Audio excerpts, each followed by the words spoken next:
আসসালামু আলাইকুম। আশা করি সবাই ভালো আছেন। আলহামদুলিল্লাহ আমরা অনেক ভালো আছি। তো কি করবো ভাই, কিছু করার নাই। চ্যানেল খুলছি, চ্যানেলে ভিডিও ভালোভাবে দিতে পারি না।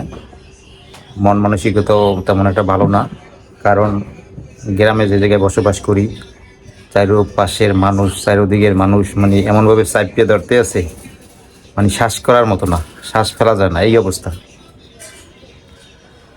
তা যাই হোক, অবশেষে একটু স্বস্তির জন্য চলে আসলাম ওই যে শ্বশুর বাড়িতে। রাফসানের মাদ্রাসা বন্ধ, তারপর জান্নাতও বাড়িতে একেবারে মন মরা অবস্থা। তারপরে ভাবলাম যে তা যাওক, ওরা যাইয়া কিছুদিন বেড়াই আসুক, এজন্য আমি আইসি ওদের সাথে। তো দোকান আছে তো, এখন আবার ব্যবসা দিয়ে বইছি, যার জন্য কোথাও লড়া যায় না। কিন্তু তারপরও কিছু করার নাই, আসতে হয়েছে। কেননা মন মানসিকতা ভালো না থাকলে কোনো কাজেই মন বসে না। এই জন্য ওদের এই জায়গায় নিয়ে আইছি। তো এই জায়গাতে আমি আসছে যাইয়েই দোকানদারি করি, দোকান বন্ধ রাখি না, কারণ নতুন দোকান তো বন্ধ রাখা যাবে না, তাইলে আবার কাস্টমার এলোমেলো হয়ে যাবে। তো নতুন দোকান হিসেবে ওরকম আহামরি বেচা কিনেও না, অল্প অল্প বেচা কিনে হয়। যাই হোক, ব্যবসা প্রতিষ্ঠান তো আর একদিনে একেবারে বড় হয় না, আস্তে আস্তে হইবে। তো যা হয় আলহামদুলিল্লাহ, আল্লাহর কাছে শুকরিয়া।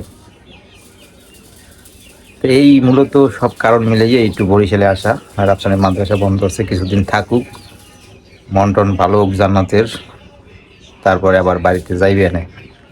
এই জন্য ভাই বিভিন্ন ঝামেলার কারণে ভিডিও বানানো হয় না, দেওয়া হয় না। মন মানসিকতায় যদি ভালো না থাকে তাইলে কোনো কাজে মন বসে? এই জন্য অনেকদিন যাবত আমি নতুন চ্যানেলে ভিডিও দিতে পারি না। আর কি ভিডিও দেবো, ভিডিও বানাইয়ে তো মনে করেন লক্ষ লক্ষ টাকা ইনকাম করে ফেলাইতেছি।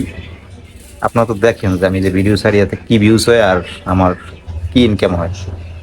এটা তো যাদের চ্যানেল আছে তারাই বোঝেন, আর যাদের চ্যানেল নাই, যেমন বাড়ির আশপাশে যারা আছে, তারা তো মনে করে যে আমি অনেক কিছু করিয়ে ফেলাইতেছি। এই অনেক কিছু করিয়ে ফেলাইতেছি, এটাই হলো গিয়া আমার সবচেয়ে, হ্যাঁ, মানুষের, হ্যাঁ, মানুষের চোখে পড়ার সবচেয়ে বড় একটা নজর।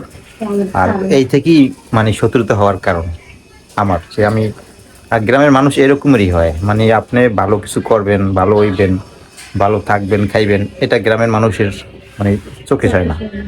গ্রামে থাকার যে কঠিন চ্যালেঞ্জ, এই এর মধ্যে দিয়েই মানে বসবাস করতে মাঝে মাঝে মন চায় যে চলে যাই কোথাও। কিন্তু আবার জান্নাতের মাথা নষ্ট হয়ে গেলে আমি থামাই দেই, আমার মাথা নষ্ট হয়ে গেলে জান্নাত থামাই দেয় যে না, আইসি তো আইসি, আর কোথাও যাবো না, এই গ্রামেই থাকুন। এই কি আর করবো, ম্যানেজ করি, এখন থাকি। এখন আর ভালো লাগে না, বুঝছেন, মানে যে অবস্থার মধ্যে আছি গ্রামে, না পারি কিছু কইতে। আর ঝই ঝামেলা এগুলো আমি চাই না, আমি একদম মানে নিরিবিলি মানুষ, নিরিবিলি থাকতে চাই। কিন্তু তারপরও মানুষ আসে গার উপরে পড়ে, কিন্তু তারপর হাত দিয়া সরাই দেয়, কিন্তু তারপরও কারোর বলি না যে আইয়া গার উপরে পড়লি কি লেগে। আমি এরকম একটা মানুষ। আমার এলাকায় যারা আছে তারা আমার সম্পর্কে ভালো জানবে, যারা দূরে থাকেন তারা তো জানবেন না, এলাকার মানুষ জানে। আমার আশপাশ যদি কেউ ভিডিও দেখে থাকে তাহলে তো তারা জানে যে আমি কীরকমের মানুষ। যাই হোক, নিজের প্রশংসা নিজের করতে হয় না, কিন্তু তারপর বললাম, কারণ আপনার দ্বারা আমার এই চরিত্র সম্পর্কে জানেন না। ওই কুচকে আওয়াজ, ঝগড়া কাজিয়া, হ্যাঁ, হাঙ্গামা, এর মধ্যে আমি নাই। ছোট থেকে যে রকমের ছিলাম, বড় হয়েছি এখন ওই রকমেরই, একই অবস্থায় আছি। কারোর সাথে ঝগড়া কাজে বিপদে আমি জড়াইতে চাই না, আর যাইও না ওগুলোর ভিতরে। আমি আমার মতো থাকার চেষ্টা করি, কিন্তু তারপরও থাকতে দেয় না মানুষে। এইগুলি সবচেয়ে খারাপ একটা জিনিস গ্রামের।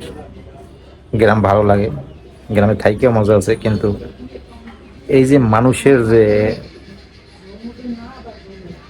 একটা চরিত্র, মানুষের যে একজন মানুষ ভালো হইবে, ভালো কিছু করবে, এইগুলো মানুষ দেখতে পারে না।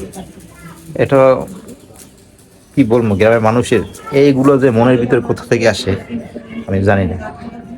এই জন্য আবার মাঝে মাঝে মন চায় যে ইউটিউব ছেড়ে দিই, ইউটিউবে ভিডিও বানানো বন্ধ করে দিই, কারণ এই ইউটিউবের জন্যই তো মানুষ ভাবতেছে যে লক্ষ লক্ষ টাকা ইনকাম করে ফেলাইতেছি, হারে ব্যাংক ব্যালেন্স করে ফেলাইতেছি। কিন্তু কি করতে আছি তো নিজেই ভালো জানি, ভালো লাগে না এখন আর। এই জন্য ভালো লাগলে ভিডিও দেই, না লাগলে দিই না। আমি কন্টিনিউ ভিডিও দিতাম আগে, কিন্তু এইসবের করার কেমন জানি ভালো লাগতেছে না। তো যাই হোক, সবাই একটু দোয়া করেন আমার জন্য, আমি যাতে এগুলো কাটাইয়া সামনের দিকে আগাইতে পারি। এই জন্য একটু দোয়া করবেন সবাই প্লিজ। মানুষের দোয়াও কিন্তু মানুষের জন্য কাজে লাগে। কি আর বলবো ভাই, এ সম্পর্কে কিছু বলার নাই আর। তো যাই হোক, সবাই ভালো থাকেন, সুস্থ থাকেন, আল্লাহ হাফিজ।